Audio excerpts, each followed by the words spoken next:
গত সোমবার ছিল আমার পঞ্চম আইবুড়ো ভাত।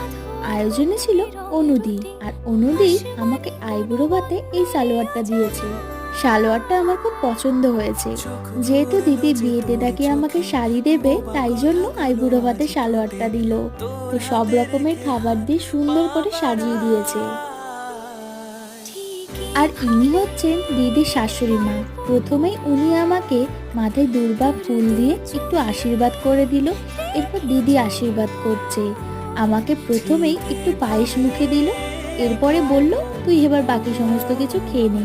তো চলো আমি তবে আমার পঞ্চম আইবুড়ো ভাতটাও খেয়ে ফেলি। শুধু তো আমার গল্প অনুদিদের ছাদ বাগানের এই এত সুন্দর ফুলগুলো দেখে মনটা তৃপ্তি হয়ে গেল।